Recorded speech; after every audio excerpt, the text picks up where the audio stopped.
Bom dia, pessoal! Feliz sábado para vocês! Sejam todos bem-vindos à nossa classe. E hoje nós estamos ao vivo, hein? Ao vivo de verdade hoje, tá? Você já pode entrar aí no chat para interagir com a gente, tá bom?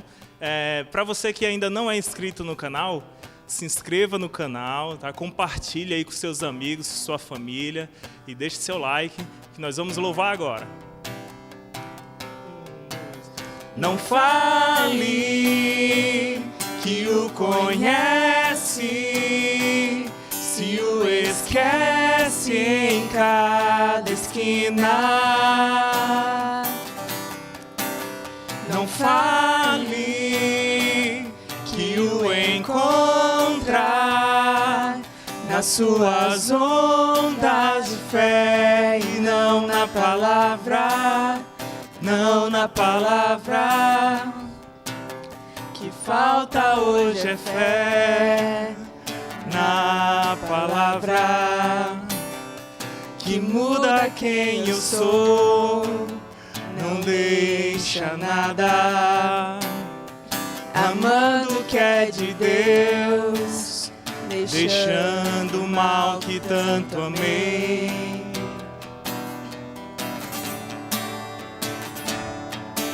Pois se tenho a Cristo, tenho a verdade, sim.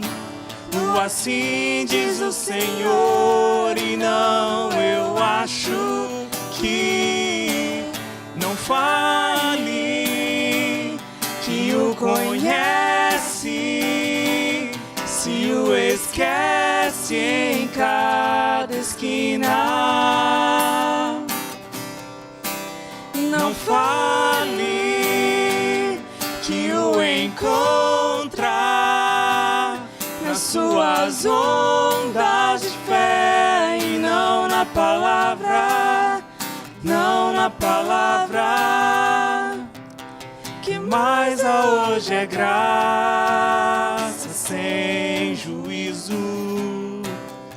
que traz amor e paz sem compromisso, seguindo tradições de homens, não de Cristo.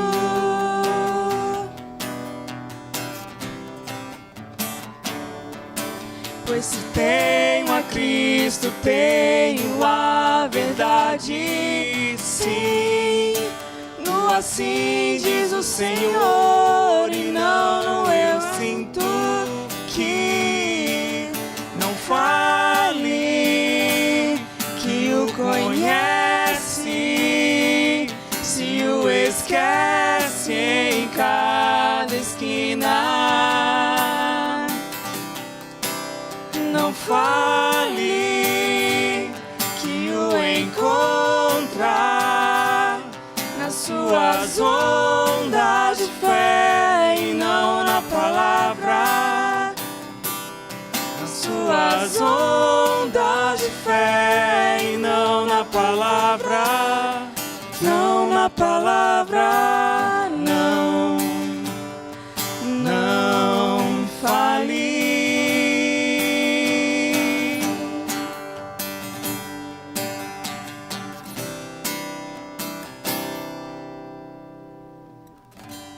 Santo Deus, amantíssimo Pai, somos gratos a Ti pelo dom da vida, somos gratos a Ti porque podemos Te louvar, porque podemos Te adorar.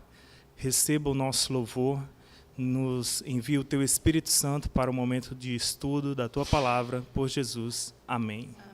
Bom dia, meninas, e aí?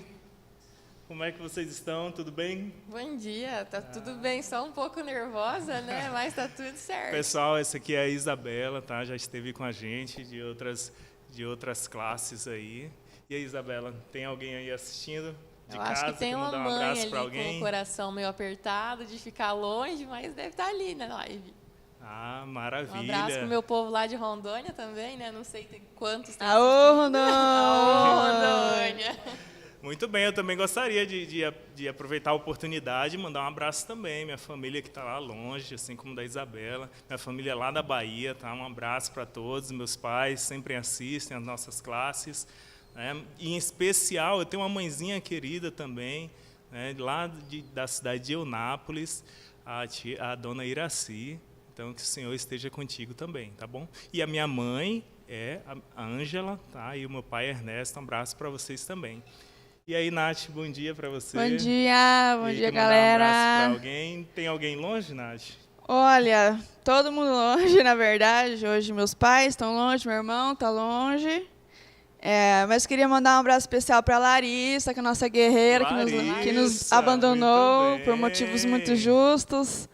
Um beijo para ela, boa sorte nessa nova fase da vida. Verdade. E é isso. Eu queria mandar um abraço também para o nosso amigo Ivan, né, que esteve há muito tempo com a gente aqui, fazendo lives aí desde o ano passado. Sempre presente, né? Estava aqui animando essa parte introdutória da nossa classe, o nosso louvor. E aí, Nath, tem alguém aí que está interagindo no chat? Vamos lá, pessoal, manda aí seu feliz sábado, seu bom dia. Vamos conversar aqui. Tem um pessoal aí no chat, galera, manda aí de onde vocês estão assistindo, se é de Foz, se não é, se é de longe. Sei que tem muita gente que não está mais em Foz, mas que continua acompanhando a gente aí. O Juliano mandou uma mensagem, feliz sábado. Cláudio Veloso também mandou feliz sábado. O Ivanildo também e o pastor Gabriel, que está aqui com a gente, mas está presente na live também. Isso que importa, galera. Gabriela. Isso aí, pessoal. Fala aí com a gente vai estar respondendo. O legal, mesmo longe, é a gente estar interagindo e estar juntos, né? O tio Rogério também. Então é isso aí, gente. Feliz sábado para todos vocês. E continue com a gente no louvor e depois no estudo da lição. Legal, bacana a participação de vocês, tá? A Nath já falou e já citou algumas pessoas que compõem aqui a nossa equipe, né? Nossa equipe está trabalhando para poder melhorar a nossa classe, a transmissão. Então, gostaria de citar aqui a Josi, que é a equipe técnica aqui, a Josi e o Felipe, que estão aqui produzindo essa nossa transmissão ao vivo. Tá bom? Gostaria de convidar agora vocês que estão em casa, aí, na sua sala, no seu quarto, no seu dispositivo eletrônico, que você possa fazer desse ambiente aí agora um lugar de adoração, um templo de adoração ao nosso Deus. Então, nós vamos cantar agora Meus Lábios Te Louvam. Tá? Então, que você possa cantar aí do fundo do seu coração, rendendo toda a honra, glória e louvor ao nosso Deus.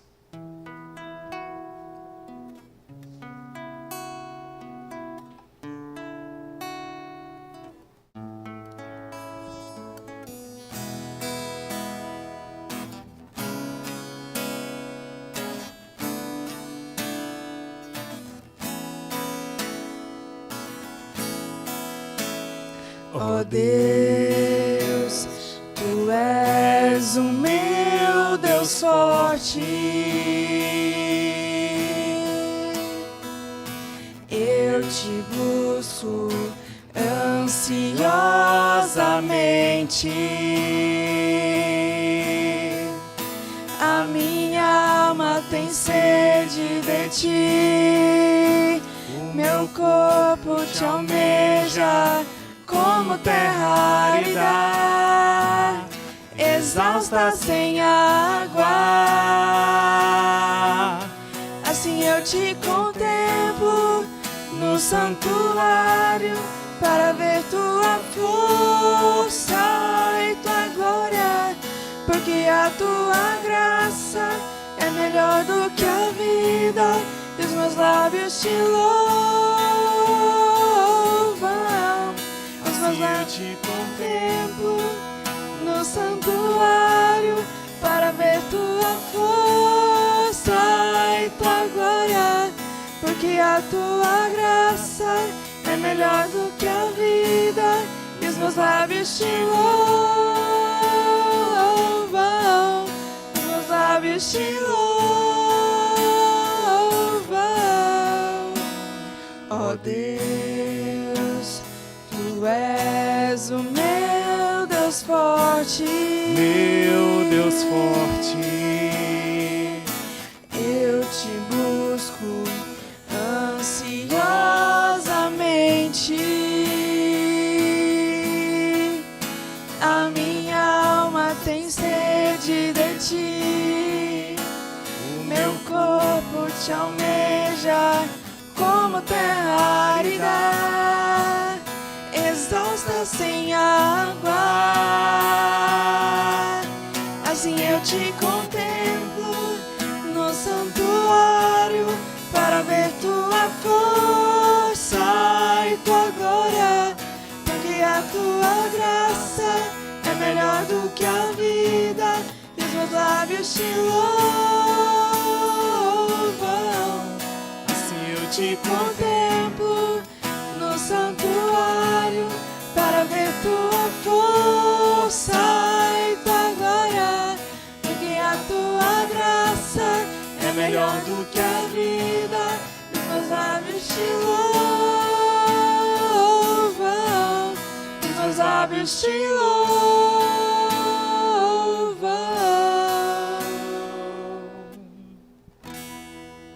Amém. O Senhor possa ser louvado através de nossas canções. E aí, Nath, dá uma olhadinha aí no chat, mais alguém aí participando com a gente hoje? Vou dar uma olhadinha aqui. Entrou um pessoal a mais. O Antônio e a Marci também mandaram feliz sábado, amados. Está tudo lindo para a honra e glória do Senhor. Amém. Amém. A Denilson, feliz sábado, minha filha linda. E a todos aí. Maravilha. Presente os pais. Minha mãe também mandou feliz sábado, galera. Feliz sábado. Isso aí. Nossos pais, metade da nossa audiência é a família.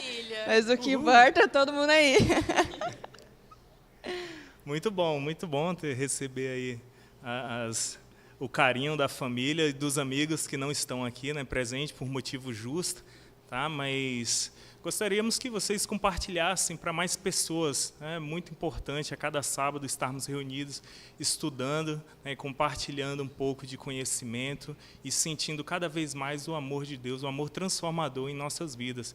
A música que nós vamos cantar agora, ela é uma oração, é o desejo que nós temos e a necessidade de que precisamos ser preenchidos pelo poder transformador do Espírito Santo.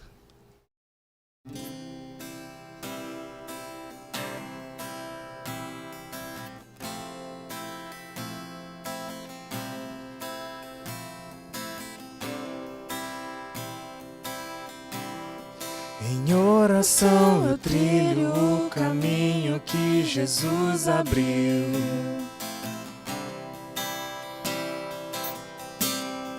Até o trono onde sua graça flui como um rio. Santo,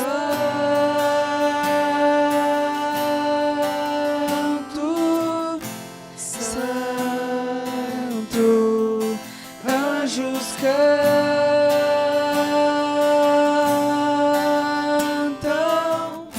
Santo.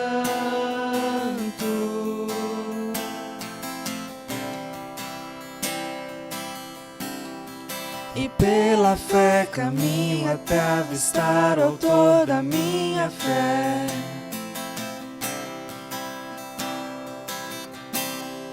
E o que eu posso oferecer para honrar quem Ele é? Santo,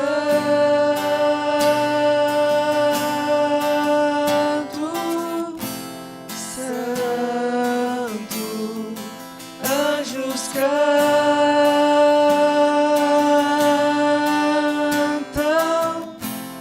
Santo. E ao partir e vir eu sou indigno,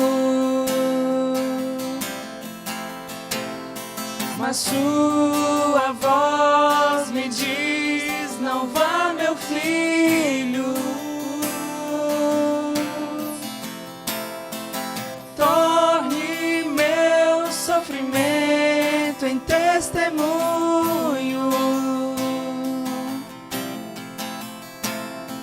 Me esvazie de mim e deste mundo,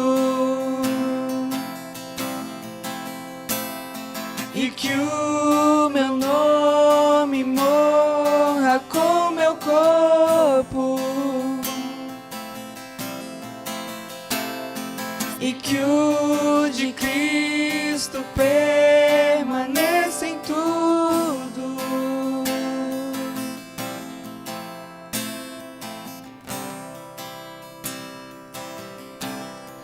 que eu receba aquilo que preciso e nem um pouco mais.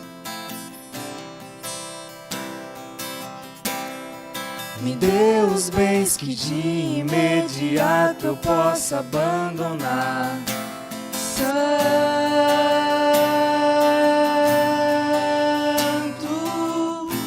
Santo, eu canto Santo,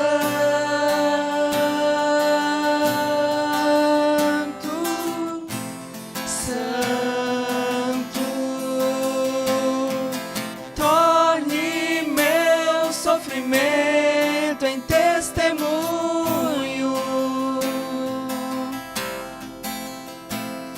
me esvazie de mim e deste mundo,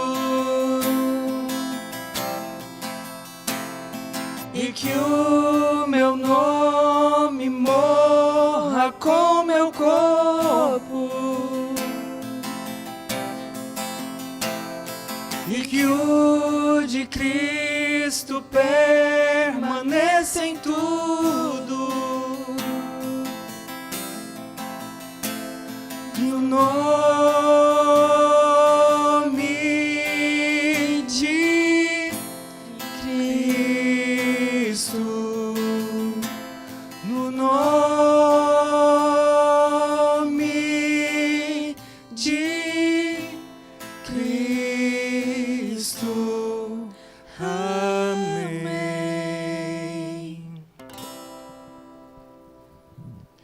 Convido vocês agora a ficarem com o informativo mundial das missões.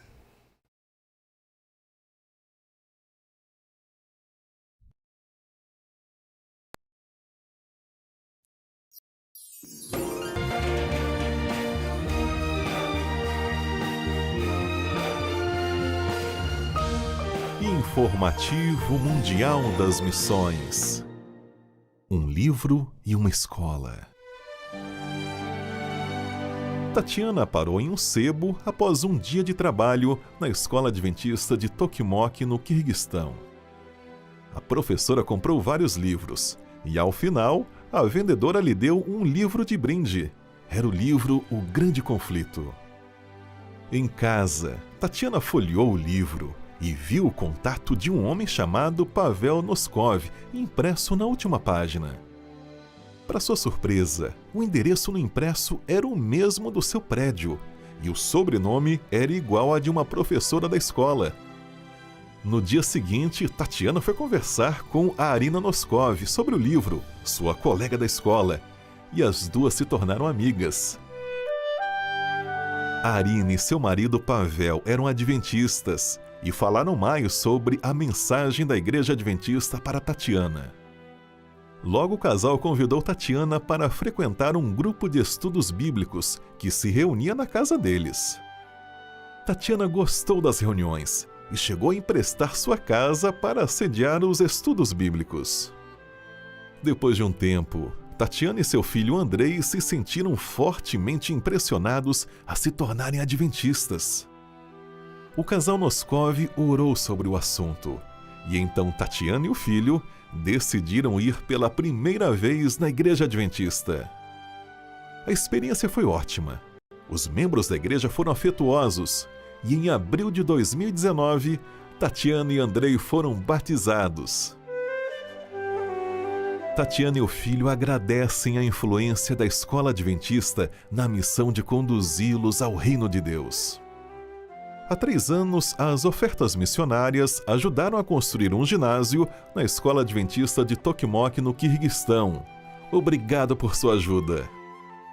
E neste trimestre, nossas ofertas irão mais uma vez apoiar a educação adventista na divisão euroasiática. Sejamos liberais.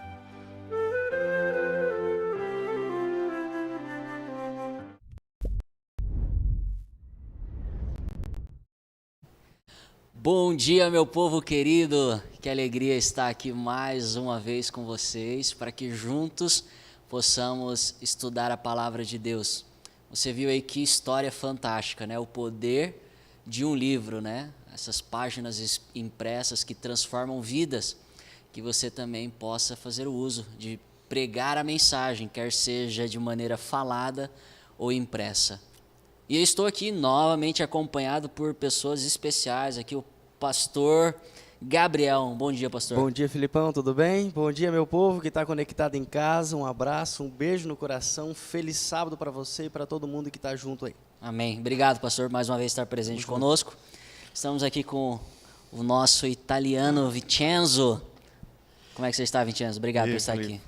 Bom dia a você, bom dia a todo mundo que está assistindo. Bom dia aí os bastidores. É isso. É isso por hoje. Obrigado pela presença de vocês. E antes de nós começarmos aqui a nossa lição, que é bem polêmica, né? Ela vem trazendo assuntos fantásticos. Antes disso, o pastor Gabriel vai fazer uma oração para nós. Vamos orar então. Convido você a fechar os seus olhos para falarmos com Deus.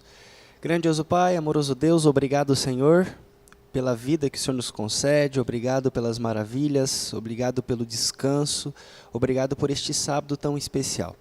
Nós podemos ter o privilégio hoje de se desconectar do mundo, conectar no Senhor para adorar o único que merece ser adorado, o único que merece ser exaltado. Esse é o nosso Deus, esse é o nosso Senhor.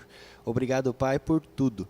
Neste momento nós queremos pedir a sua presença em cada lar, em cada casa e aqui neste lugar também. Que tudo que venhamos falar e estudar seja para a honra e glória de seu santo nome. Esse é o nosso desejo, a nossa oração, em nome de Jesus. Amém. A nossa igreja ela é bem organizada, né, pastor Vincenzo? E para que a igreja ela funcione cada vez melhor, a igreja busca sempre ter dados.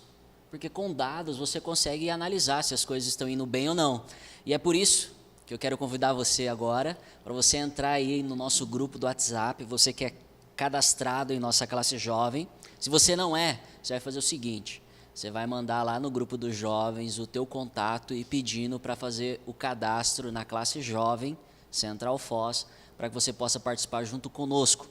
Você que já é cadastrado, aí tem o link, que é o nosso quiz, para você responder se você estudou ou não a lição, se você fez ou não alguma atividade missionária. E aí você... Essas perguntas são difíceis, hein, Felipe? Pô, difícil demais, Rapaz hein? do céu, eu não consigo preencher isso aqui não, ó. Presença. Você está presente? Eu tô. Mas se a pessoa não está presente, mas está tá acompanhando a assistindo, live, claro vale? que vale. Então Claro que vale, vale. então Então coloca assina lá, aí, né? estou presente. E comunhão? Comunhão, estudou a Bíblia e a lição diariamente? Sim. Então, Bota coloca lá aí também. sim. Ah, e se compartilhou aqueles videozinhos lá para as pessoas e tal, Pô, também vale. Entra como relacionamento. Olha, coisa boa. Em missão. Testemunhou para alguém essa semana, Vincenzo? Foi lá, lutando lá no jiu-jitsu, lá, Jesus te ama. Tá! Estrangulando a pessoa. Gente, É isso aí. Você cumpriu a missão. Você fez discípulo, batizou alguém, Aí, ó. ensinou alguém. Ali você responde, clica em salvar. Pronto. Salvo. A nossa igreja já recebeu os dados necessários para fazer análise. Ah, é tão fácil E assim? assim, Achei e que era mais assim, difícil. Isso. E assim a gente tem uma igreja diferente de todas. Uma igreja que pensa, uma igreja que está sempre à frente para que cada vez mais nós possamos melhorar a qualidade da nossa pregação do E Evangelho. sempre cuidando também, né? Sim, isso Muito é bom. fantástico. E a lição dessa semana, Vincenzo? Capítulo 13 de Romanos, né? Um capítulo bem desafiador, né, para o leitor, né? Tem que estar bem atento. Para o capítulo 13, a gente tem que ter como bagagem os outros 12. Você acha que ajuda? A bagagem que os 12 primeiros trouxeram nos ajuda a compreender um pouco melhor o capítulo 13? é algo que eu tenho dito, eu acho que praticamente todos os nossos estudos aqui de Romanos, é que a importância de perceber que Paulo está construindo um argumento. Então, eu não posso pegar aqui praticamente no final do livro, ou seja, o final do argumento que ele está articulando, e tentar entender o que está acontecendo. Especialmente, diria eu, o capítulo 13, porque é um capítulo especialmente complexo e polêmico, digamos assim, para quem estudou a lição e leu o capítulo sabe que ele não é simples, né? Eu acho que nesse caso do capítulo 13, eu preciso não só ter uma boa bagagem do livro de Romanos em si, mas uma boa bagagem da Bíblia hebraica como um todo, do Antigo Testamento, porque ele está dialogando aqui com vários outros aspectos. E se eu não tenho essa visão mais ampla, esse texto pode ser utilizado para muita coisa, que eu acho que não é o que o texto está querendo dizer. Entendi. sei se a gente entra já nesse aspecto, porque... Sim. Vamos ler primeiro o primeiro versículo do capítulo 13, que eu acho que, Beleza, estou que aberto é aqui, mais posso ler. polêmico. Pode ler para nós. Todo homem esteja sujeito às autoridades superiores, porque não há autoridade que não proceda de Deus, e as autoridades que existem foram constituídas por Ele. Espera lá. Aí já coloca aquele ponto de interrogação gigantesco. Como assim?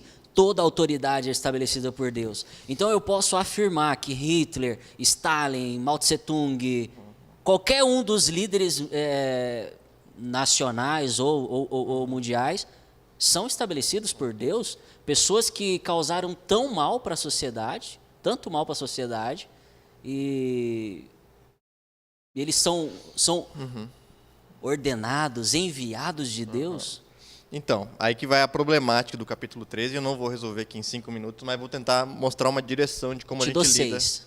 6, então, 6 dá, então. Primeiro, como o texto não pode ser utilizado, né? Porque eu vi isso várias vezes acontecendo, que dependendo do meu alinhamento político, se eu gosto ou não de quem está no governo, por exemplo, estou a favor de quem está no governo hoje, e você vem falar mal, eu pego aqui Romanos capítulo 13 e falo, não critique, porque afinal Deus colocou. Aí se está alguém que eu não gosto, eu critico à vontade, e aí vice-versa o movimento, né?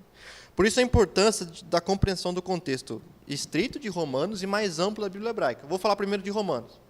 Paulo está se dirigindo a uma audiência específica aqui. Ele está pensando em um grupo em mente de forma bem intencional. Ele não está falando de maneira muito global. Por que eu digo isso? A gente já falou em outros sábados que Paulo está se direcionando à comunidade de Romanos. E aqui, especialmente pelo contexto, a gente entende que ele talvez estava se dirigindo à comunidade judaica, que tinha um problema muito sério com o imperialismo romano, principalmente no que diz respeito a pagar impostos, porque era considerado uma forma de eu estar reconhecendo digamos assim, a soberania e mais a divindade do César. Sim. Por isso que o capítulo conclui, na verdade, com essa ideia de como paguem impostos, não devam a ninguém. Então, Paulo está lidando com um problema muito específico, né? De uma comunidade que estava pensando, se eu obedeço às leis cívicas, eu estou reconhecendo a divindade do César, né? Então, o problema é muito mais específico do que essa ideia mais ampla, né?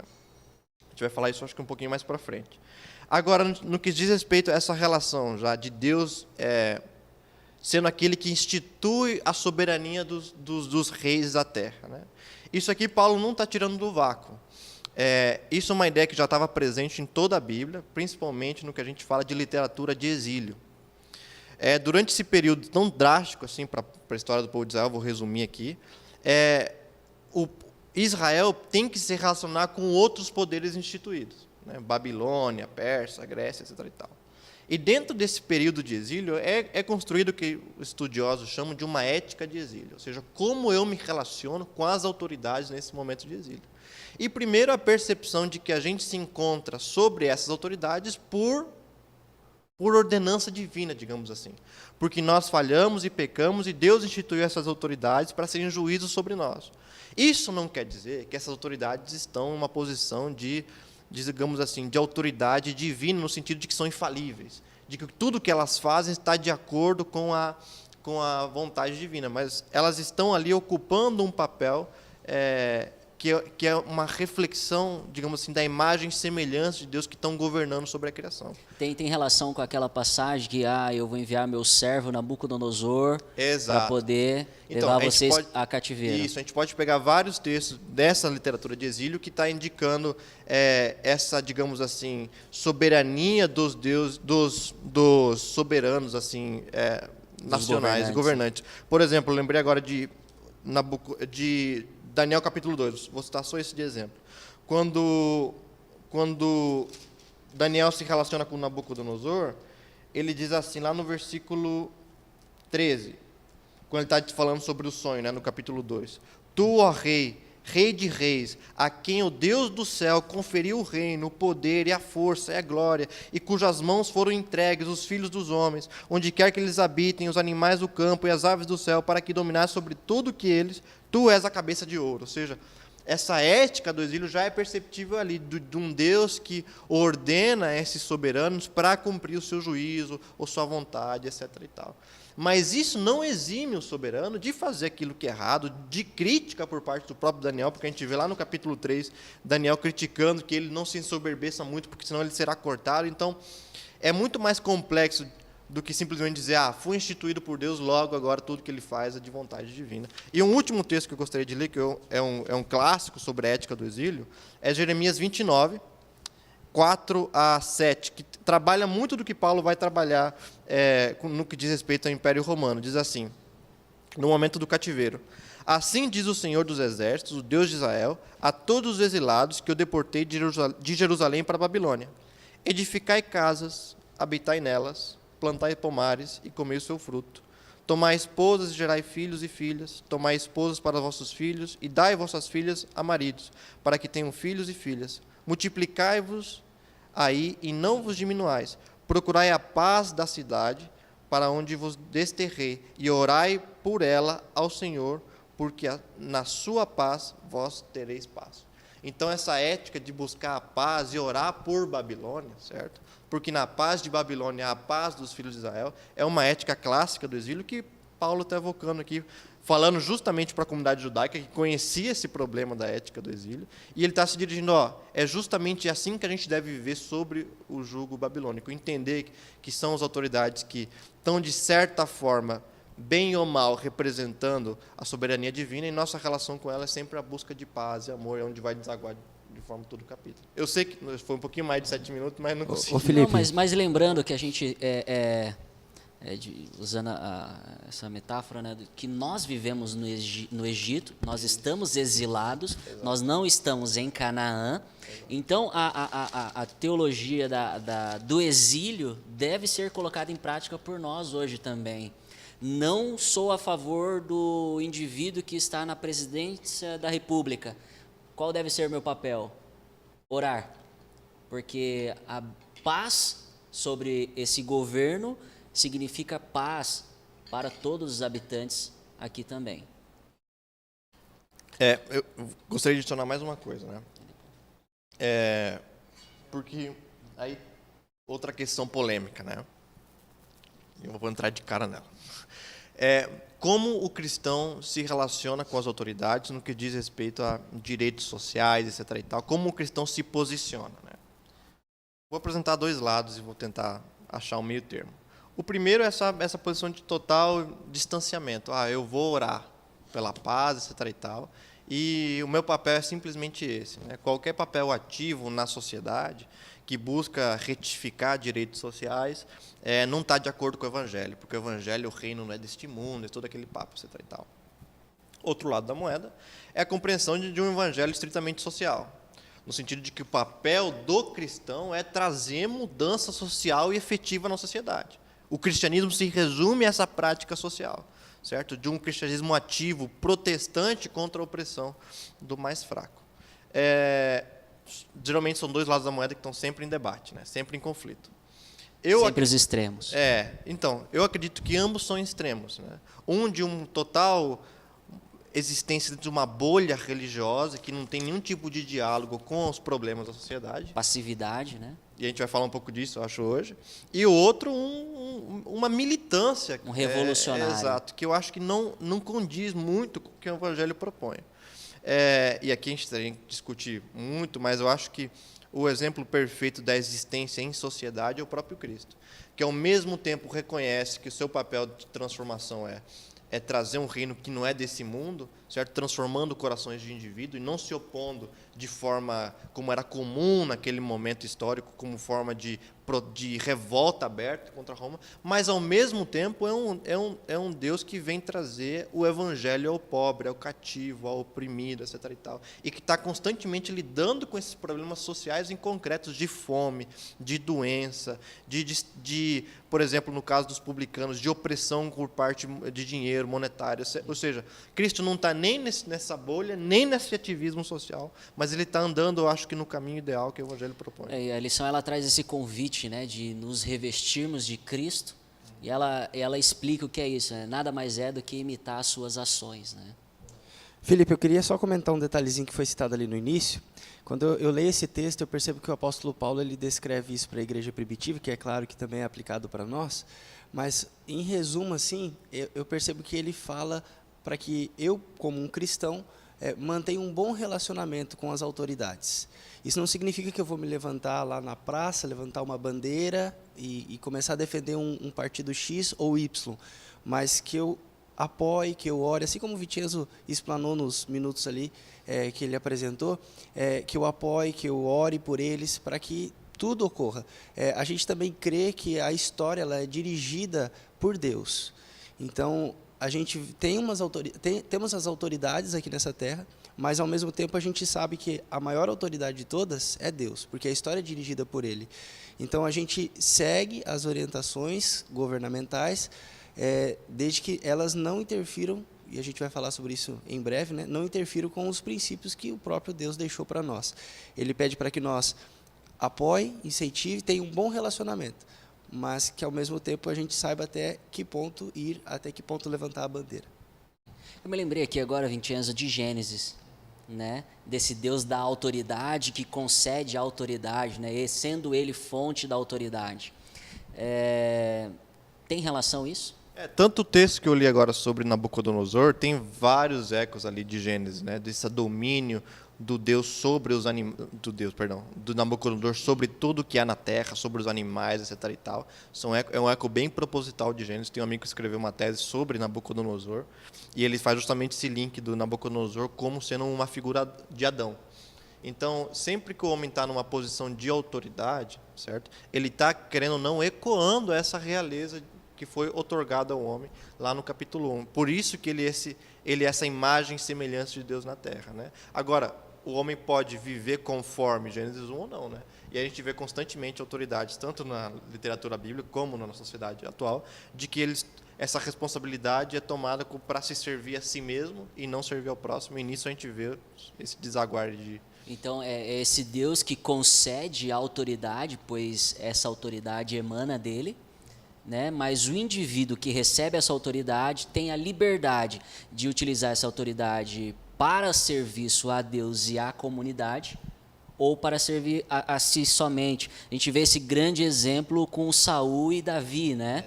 Você vê Davi, que é aquele que vive segundo o coração do povo, Saul, aquele que vive conforme o coração da nação, mas você vê Davi, que vive segundo o coração de Deus, né? Você faz essa escolha, né? De fazer a vontade de Deus ou não, né? Eu acho que eu posso fazer mais um ponto. Pode. Eu sei que eu estou falando muito, mas... Só mais 10 segundos. Mais 10 segundos. A Nath falou que eu estou falando muito. Vou ser breve. De que, bom, a gente tem uma problemática que é instalada aqui, né? Eu acho que é bom a gente discutir um pouco. Do que eu faço quando a minha nação, certo? Eu posso estudar isso historicamente, de quando eu me posiciono contra as autoridades, certo? Eu acho uma pergunta válida, porque a gente fala bastante desse bom relacionamento, mas não deveria existir uma linha na qual eu falo, não, aqui não. Aqui eu acho que eu devo me posicionar em contra e somente oração, etc. e tal, não basta. Estou perguntando, quero saber o que vocês acham antes, porque já que eu estou falando muito, qual que é a sua opinião a respeito disso? Acho que ela toca um pouco nesses aspectos de qual é a linha que eu devo colocar, na qual, quando eu me posiciono ou não, né? Eu posso tentar buscar? Eu gosto bastante da história, você até leu um texto de Daniel, né? Eu gosto bastante da história onde aqueles 3 jovens, eles tiveram uma escolha, tiveram uma decisão. Eles estavam ali, aí o governante, quem estava sobre a autoridade, quem tinha o poder, deu uma escolha para eles. A trombeta ia tocar, eles tinham que se prostrar perante a estátua de ouro. Mas eles preferiram ser fiéis a Deus. E eu vou partir desse pressuposto, desse ponto, que é a minha linha de raciocínio a respeito disso. Ser fiel a Deus. Eu acho que eles se levantaram, defenderam a bandeira da fidelidade, dizendo assim, eu sou fiel a Deus. Vamos ter consequências? Vamos. Era a vida deles que estava em jogo. Eles não temeram quando pensaram a respeito disso. E, de fato, aconteceu. Eles foram, depois entraram na fornalha ardente, e aí Deus cuidou deles, Deus protegeu eles, Deus estava com eles, mas eles antes tiveram que dar um passo de coragem, um passo de fé. eu percebo que para eles terem dado esse passo de fé, esse passo de coragem, eles tinham que ter muita comunhão com Deus. Uma intimidade muito próxima com Deus para sentir que Deus de fato estaria, ou até mesmo se eles morressem, eles morreriam, mas com a convicção de que estavam morrendo no Senhor. Eu acho que esse deve ser o nosso pensamento, de que as autoridades têm as suas regras, as suas leis e assim por diante, eles vão levantar alguma situação que talvez nós, como cristãos, vamos ter que dizer assim, não, peraí, é até aqui que eu vou. E aí aqui eu sou fiel ao meu Deus, que é a maior autoridade de todas. E aqui eu renuncio às coisas aqui dessa terra, e a partir de então agora eu sigo nessa direção. Talvez eu vou levar consequências, talvez eu vou ser criticado, talvez eu vou ser zombado, ou talvez até condenado, mas eu vou ser fiel a Deus. O livro Grande Conflito fala muito sobre a fundação dos Estados Unidos, né? A preocupação que os pais da América tiveram em fazer essa separação entre Estado e religião, né? E eu acho que parte um pouco dessa linha, né? O Estado, ele perde a sua autoridade quando ele quer intervir na vontade divina, né? Então, quando as leis do homem entram em confronto com a lei divina, aí é o nosso limite, né? Antes importa obedecer a Deus do que aos homens, né? Mas quando a lei não interfere na lei divina, veja, é lícito pagar imposto? Né? O próprio Jesus pagou, ele falou lá, pegou a moeda... Ele orienta isso, né? Ele orienta, ele faz isso, mas essa análise, né? Eu julgo eu. Né? O que você acha disso, Vicenzo? Eu acho que justamente é isso, inclusive, que no capítulo vai desaguar, né? Dessa obediência, desde que não entre em conflito com a autoridade divina. Eu acho que esse exemplo de Daniel é perfeito, né? Tanto dos jovens como do próprio Daniel, né? Quando é instituído que não deve haver oração a nenhum outro Deus que não seja, né? E ele vai lá e ora de janelas abertas, ou seja, esse posicionamento, até o próprio capítulo 1, né? Com relação aos alimentos, enfim, eu acho que está bem claro de que apesar de que o servo de Deus reconhece que a autoridade social, né?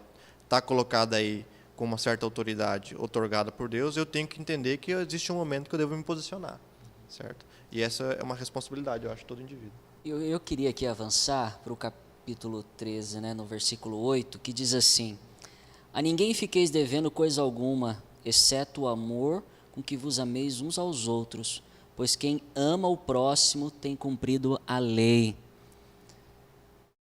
Geralmente a gente olha para a lei, né, especificamente os 10 mandamentos, né, mas não é só os 10 mandamentos, mas vamos usar aqui como exemplo. E a gente olha como aquilo que diz o que eu não devo fazer, né? E a lei, ela se resume somente a isso. Lógico, a gente já falou várias vezes, mas eu acho que a gente consegue aprofundar um pouquinho mais hoje. A lei, ela significa somente isso, não fazer nada? Claro que não. Vai muito além disso, né? Eu vou usar a minha explicação que eu usei com os adultos ali em cima agora, porque quando a gente olha, por exemplo, para os 10 mandamentos, para a lei, a gente olha para os 10 mandamentos e aí a gente vê a segunda parte dos 10 mandamentos, que fala não roubar, não matar, não adulterarás, e enfim, ela traz uma lista de nãos, né? Não. Só que essas mesmas leis, que são as leis dos 10 mandamentos, muitas delas são seguidas pelas leis civis, né? Governamentais. Não roubar, por exemplo, não matar. Então, muitas pessoas, e talvez a maioria delas, siga isso não pelo amor, mas por talvez ser um medo. E aí a palavrinha-chave que eu descrevo, o amor, é porque quando a gente usa o amor com o verdadeiro significado dele, um amor verdadeiro, eu vou fazer isso naturalmente. Eu não vou roubar, eu não vou matar, porque eu me importo com isso. Tem a primeira parte do amor a Deus e a segunda parte do amor ao próximo. Então, eu me relaciono dessa forma, desse pensamento. E você, Vicenzo? Eu gostaria de fazer uma ponte aqui com o que está sendo dito anteriormente, porque esse não é um texto isolado, né? Ele é a conclusão dessa dinâmica de como me relaciono com a autoridade. Porque a preocupação do judeu era: eu estou desobedecendo a lei ao pagar impostos. E aqui Paulo diz o seguinte: você esqueceu a função da lei. A função da lei deve desaguar no amor e no serviço.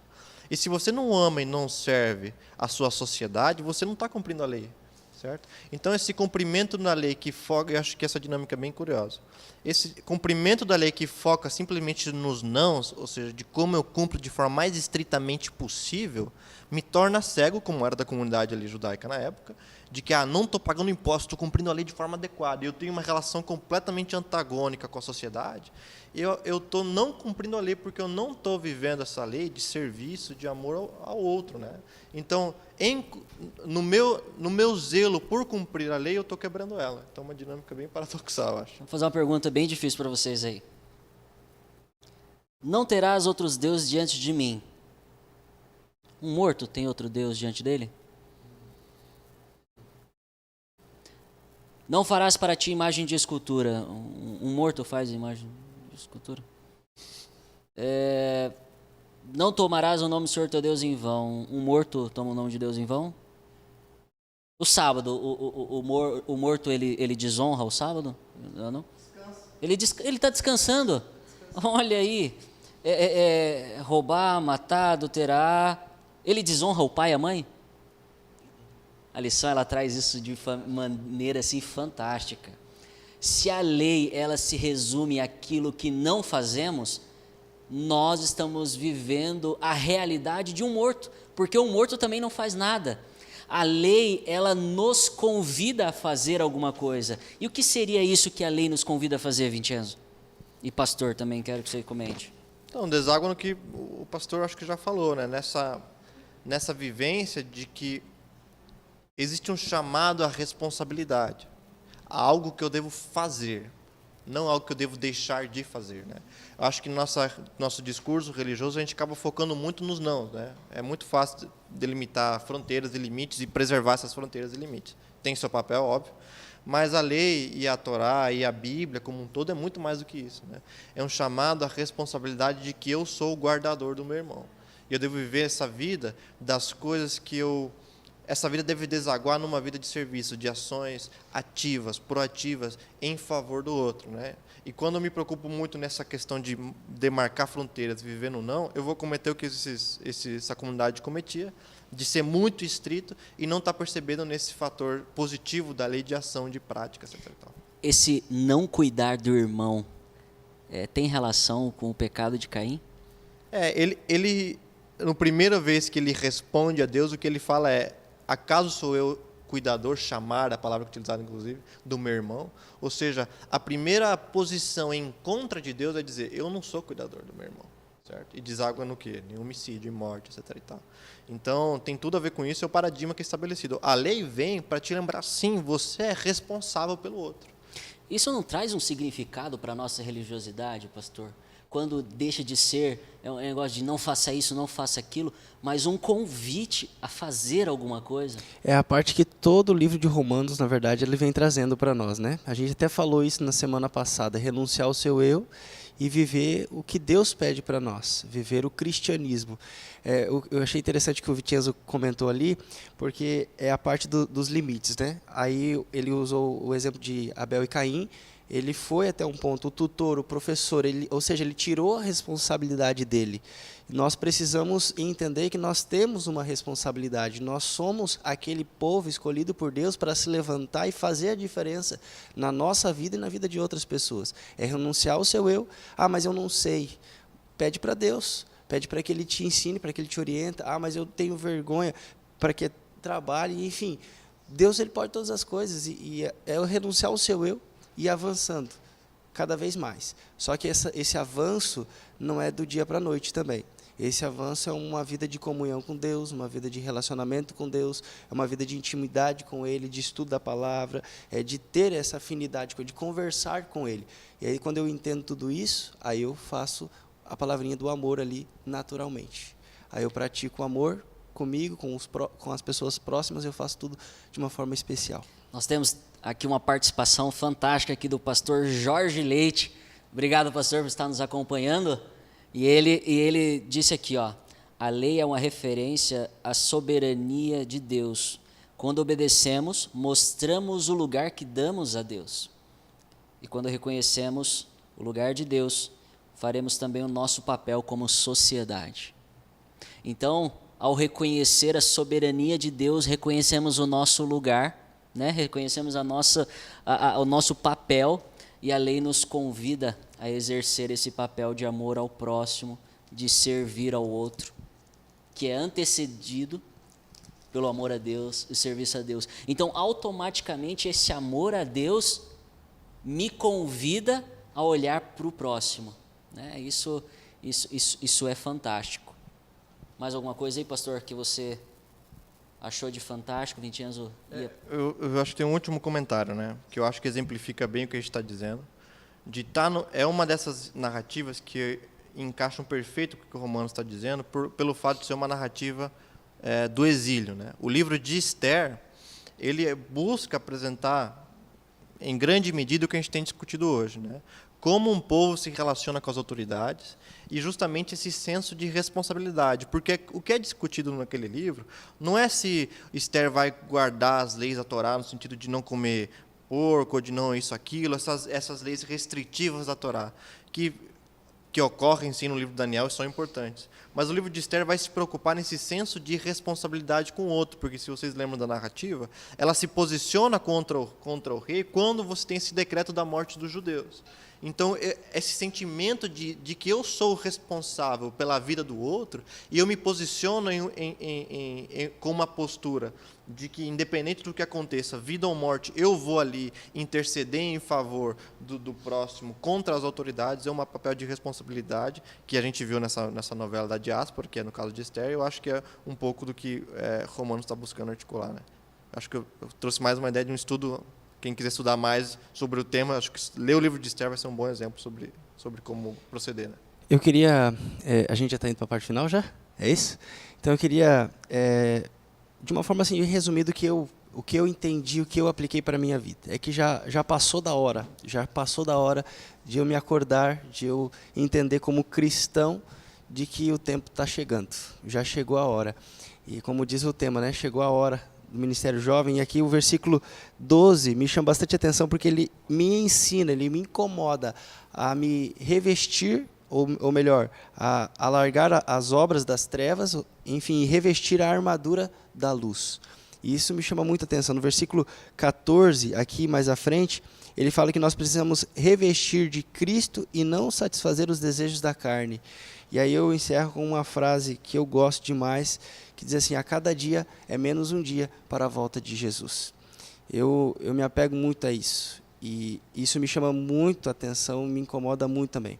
Porque se eu não entendo isso, que a cada dia é menos um dia para a volta de Jesus, aí eu vivo como se fosse uma vida sem limites, sem regras, e eu preciso me levantar como um cristão, defender a bandeira do cristianismo e dizer assim: eu sou fiel a Deus. Talvez dizer igual aqueles 3 amigos de Daniel, o próprio Daniel, e dizer assim: eu me levanto, eu defendo a bandeira da fidelidade, eu sou fiel a Deus, eu me revisto da armadura do Senhor, e aí eu saio, eu avanço, eu prego, eu falo do amor de Deus, e aí cada dia é um dia mais perto da volta do Senhor. Vincenzo, suas palavras finais. Eu acho que uma coisa que esse capítulo vem nos trazendo é essa percepção de que essa dicotomia entre religião e sociedade não deveria existir, né? Religião e sociedade devem se comunicar, devem estar em diálogo, e o religioso, o cristão, não deve ser alienado no que diz respeito às questões sociais. Ele deve estar interagindo em amor, em oração, tudo que a gente vem discutindo até então, né? Eu acho que essa dicotomia não é saudável, e ela acaba ajudando, acredito, as estruturas de poder a continuar vivendo uma vida que continuar construindo uma realidade que é diversa ao Evangelho, diria eu, né? Então, acho que o papel do cristão é se posicionar quando necessário e viver em conformidade quando necessário também. Eu acho que é interessante que os 12 primeiros capítulos, Paulo ele vem nos ensinando qual é o verdadeiro cristianismo.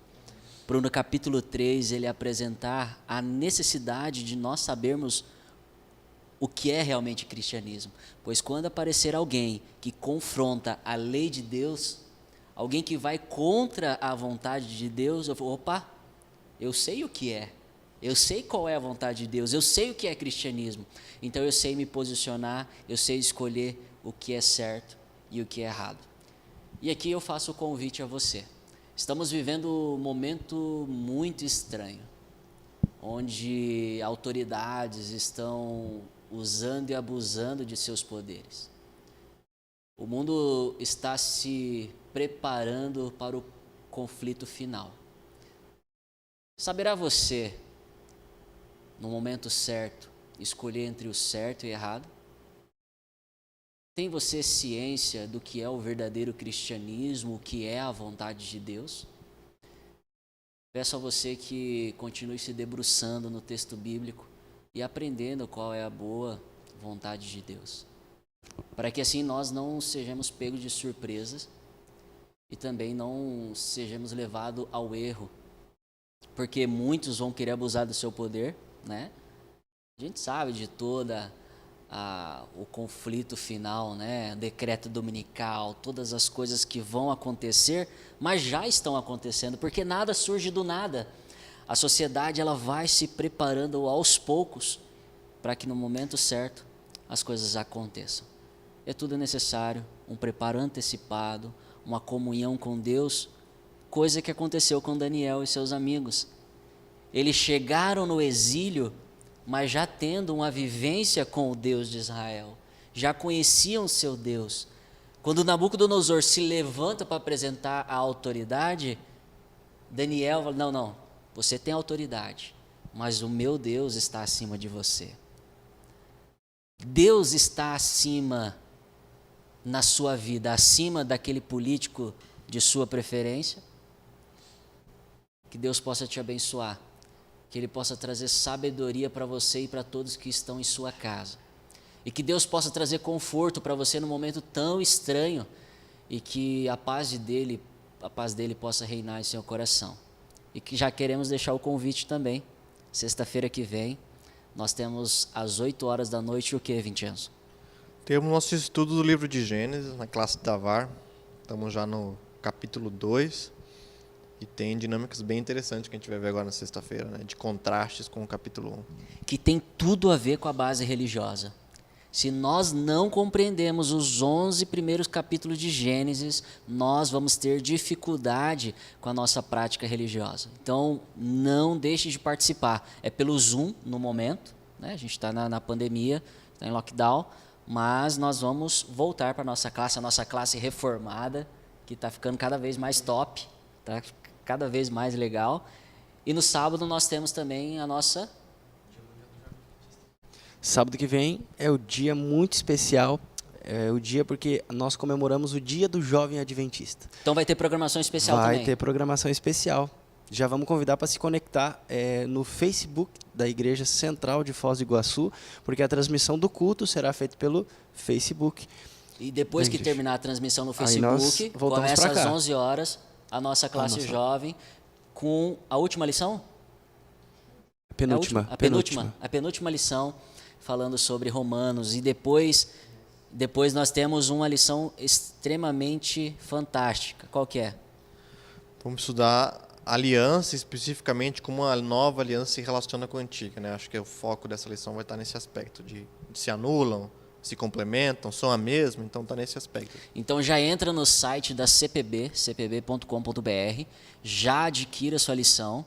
Se você não quer comprar a lição avulsa, você já quer garantir do ano inteiro, vá lá, faça a sua assinatura da lição. É algo muito barato, vai ser o melhor investimento da sua vida, tá bom? Vamos orar? Oremos. Grandioso Deus que habita nos altos céus, a nossa gratidão a Ti por Tua palavra, que traz clareza para a nossa existência. E obrigado a Deus por entendermos que o Senhor é quem comanda a história. Tudo está sobre a sua autoridade. E que nós reconheçamos o Senhor como autoridade da nossa existência. E que aos líderes quererem conflitar com a sua autoridade, nós possamos escolher permanecer ao teu lado. Estamos vivendo um momento tão estranho na história e pedimos que o Senhor continue nos guiando, nos dando sabedoria e nos ajudando a cada vez mais estudarmos a Tua Palavra, para que através dela possamos fazer a leitura do que está acontecendo ao nosso redor.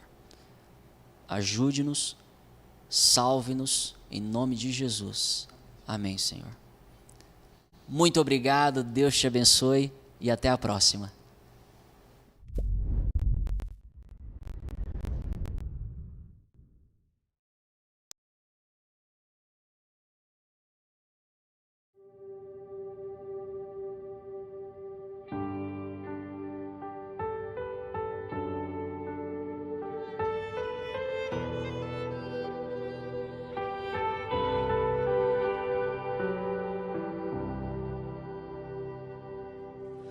Mais importante que sonhar é entender teus planos, teus sonhos realizar. Hoje em espírito e verdade nós te seguiremos sem olhar para trás. Então chegou a hora de unirmos a voz e o coração pulsar ardente em teu amor. Nos rendemos, nos rendemos. Chegou a hora de levantarmos a voz. Chegou a hora de erguermos nosso louvor, meu Senhor, em ti a vitória. Sem temor, a ti damos glória. Chegou a hora.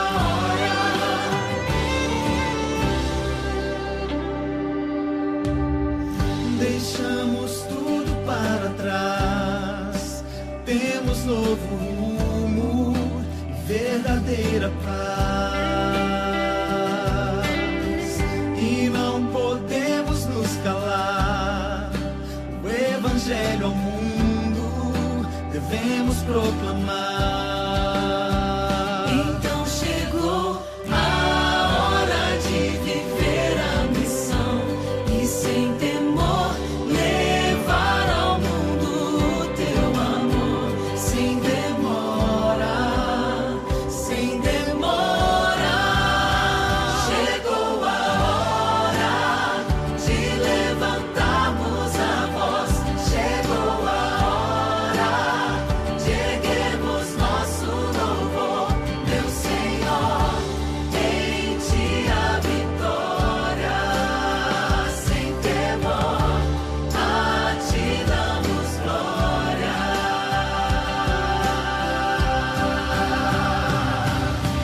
Glória, glória, aleluia. Nosso Rei em breve virá, Ele em breve virá. Glória, glória, aleluia. Vem e reina neste lugar, reina neste lugar.